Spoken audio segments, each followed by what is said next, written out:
dal leen ak jàmm seen ànd ak seen chaîne YouTube TAS info bu dee gan nga aboneel gannaawaat boo digloo vidéo bit nga commentaire ci suuf dina ci baax.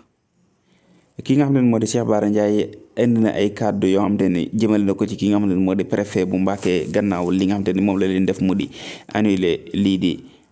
méga meeting bi nga xam te ni ñoom waa Pastef ba gën a ko def fële ca Mbacké ñu ànd teewlu kàddu yi nga xam te ni moom la ci kii di Cheikh Bara Ndiaye àdduwan ngir ngeen mën koo teewlu. gis ngeen fii ay tey ak budul tey préféré mooy ñi may wooye ay préféré nga xam ne duñ préfet dara man maa leen ko wax.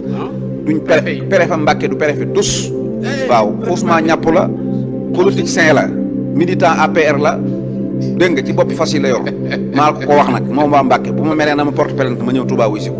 dégg nga waaw day politique parce que li mu def nii man xam naa ko te man xam naa lu mu wax ab jarbaatam bërki démb waaw ku doon bëgg a dégg Dakar ñëw ja meeting ba mu naan ko wax ko ay wax yoo xam ne jërul ma ko koy waxaat waaye yow politicien nga rek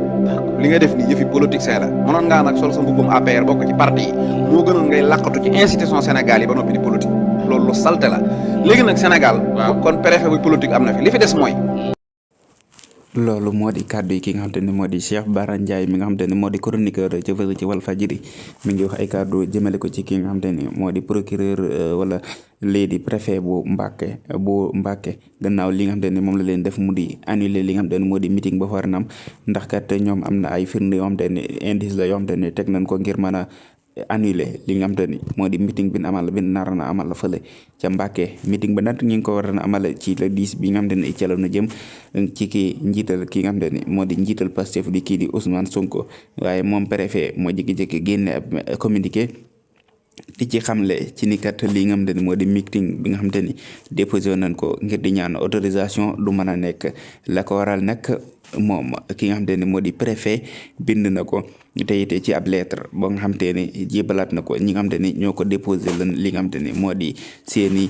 njàmbat mu di li nga xam te ni moo di liñ bëggan doon ko naal mu di méga meeting moo xam te ni ñoom waa Pastef war nañ ko faa def moo tax it ñoom waa Pastef am na ci ñoo xam te ne tamit ñi ngi naan kat li nga xam te ni moo di réussite méga meeting ba ca fële ca Kër Massar moo waral ñu gàntal leen li nga xam te ni moo di seen méga meeting bi nar na def fële ca Mbacké ndax kat ñëw waajalan fële ca Mbacké nekkan na lim bu takku boo nga xamante ni foo ko takk rek weesu na ko te it ñu bëri ña nga doon jorto ci ni kat bu boobaa ñii di waa Touba ñoo cay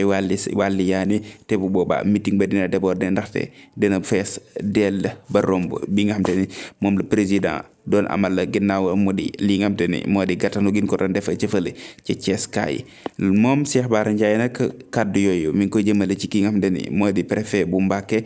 ginnaaw ba nga xamante ni ñoom xamante na ndaxte am na ay kàddu yoo nga xamante ni mi ngi ko ci waxee ci naan kat dégg na waxtaanam ak ki nga xamante ni moo di ab jarbaatam ak ya ca aju moo tax it moom Cheikh Bara Ndiaye mu waxee noonu ci ni kat moom ki nga xamante ne moo di préfet bu Mbacké moom mën naa dem sax dem soli mbubbum APR te bañ a mbubboo ci ay institution ya ca aju noonu la ko moom Cheikh Bara Ndiaye doon waxee di ko àddu ngir ni ki nga xamante ne moo di préfet bu Mbacké la ko yëkkati moo di mbiri politique waaye nekkul ni kat moom daa nekk koo xamante ni da doon agir rek noonu moo tax mu ni kat moom noonu politicien bu mag la militant APR bu mag la